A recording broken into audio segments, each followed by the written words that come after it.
Welcome back to Handy Headquarters 2024. It's New Year's Day. Happy New Year. And we're coming to you from Port Nahappel, just around the corner from Port Stewart.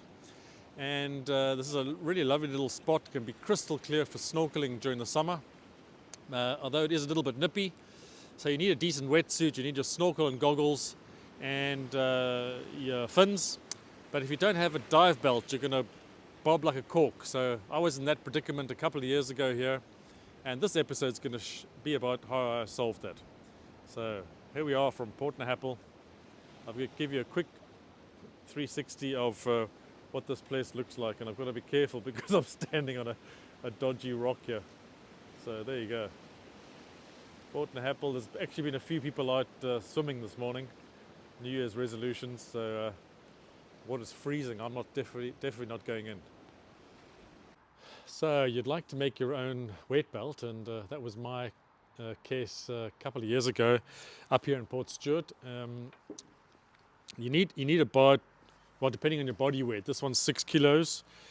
If you don't have a weight belt, you're not going to be able to dive for any depth anyway, because you're going to spend all your energy trying to paddle down, and you're just going to bob back up like a cork. Your wetsuit is very, very buoyant, especially if it's thick. And therefore you do need a weight belt. So what did I do is I had all my other gear, but I didn't have the weight belt, so I went down to the local dive shop here, and the weight belts were a little bit too expensive, and I thought, I like to do something a little more challenging than just buying something sometimes, and if I can make it, why not make it? So the next stop was to another guy a little bit further down the road in Port Rush, actually a German chappie who runs a dive. He teaches you to do free diving and how to teach yourself to not to breathe underwater, but how to hold your breath while you're underwater. And he had loads of dive belts, but he had so many students at the time, he couldn't loan me one. But he said, what I do have is I do have a mold in order to make diving weights. So he had this aluminium mold, and I thought, well, why not? I'll take that. And he was giving it to me for free, so I thought, well, why not? I'll see if I can find some lead. So the next thing was a hunt for lead. Now, where do you normally find lead? Well, when I was younger, I would have gone to the local shooting range and with a sieve and dug it out of the sand hills where they shoot into. And normally you get loads of lead for free, and you just give it a wash, and you've got lead, plenty of lead for Africa, we would say. But yeah, there are no shooting ranges around here. So the next best thing was a scrapyard. So I went to the couple of local scrapyards around here. And although you could sell lead to them, old batteries and flashing off roofs, any other bits of scrap lead, you could sell lead, but they wouldn't sell it back to you. So I'm not sure why in Northern Ireland. Maybe it's prohibited because people make bullets out of it or something. I'm not sure why, but no matter how much convincing I tried to give them, they would not sell me lead.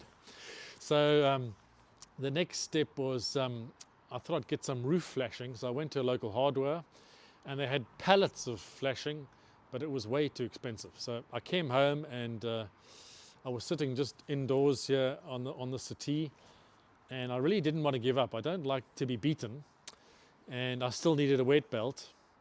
And they were just building this house over here, and they were just at the foundation stage, and there were a couple of builders' vans just sitting here, and the chaps were out having tea and eating their sandwiches.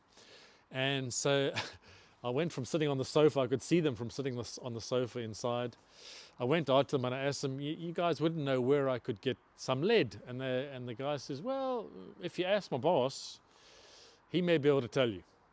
So I asked the boss, and he says, "Yo, you mean this?" So he walked around to the back of the van, and he had a big roll of plumbing lead that they'd pulled out of the foundations when they were excavating here. So actually, all the old plumbing pipes used to be lead, and he had this coil, which was about 35 kilograms, and it was absolutely perfect. And he said, sure, he was going to take it to the scrapyard. I think you get £1 a kilo for it. So he gave me 35 pounds worth of lead for free. He says, if you can do something with it, off you go.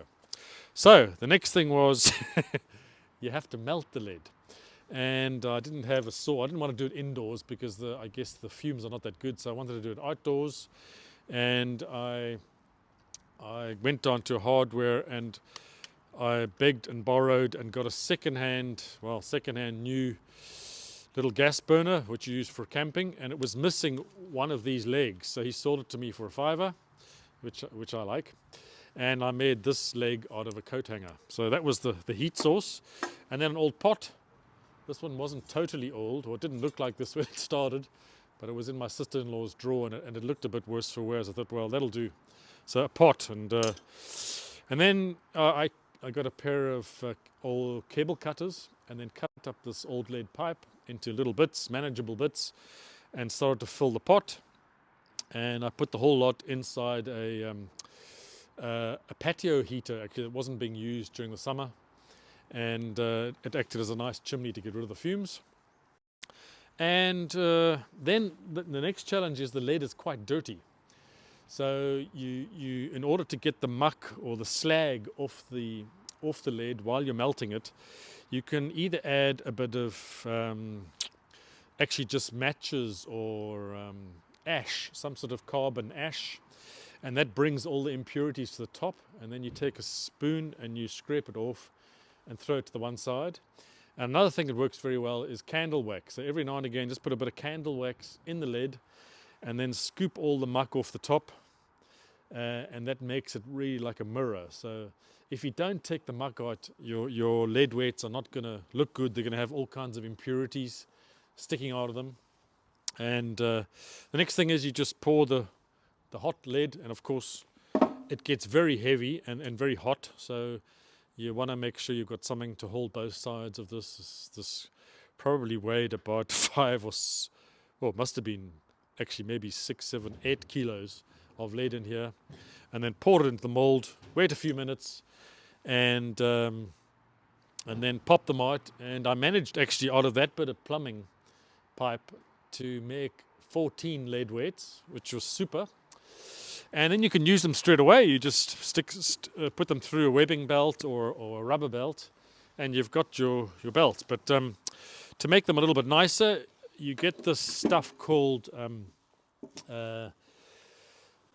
Plasti-Dip. I think it's made in the UK, and it's used actually to, if you've got a pair of pliers and you want to put new handles on your pair of pliers, then you dip it. You dip the handles of your pliers into it, but it's also perfect for this type of thing. And it covers the lead. The lead doesn't really corrode, but it makes a really perfect coating over your lead weights, especially for bumping against rocks. It leaves a nice rubber layer. So that's what I did, and ultimately I haven't got rid of the rest. So if you know somebody in Port Stewart who needs a diving belt, then maybe I've got some extra weights for them. So the next day I actually went back to the builders and showed them what I'd done. They were very impressed. And there's no other way to go to the beach than on the motorbike with all your diving gear. And ultimately, magic sitting out on the rocks, and a very small prize for supper. So that was the next episode of 2024, and we'll see you on the next one. Please subscribe and like, and leave me a few comments. It would be great.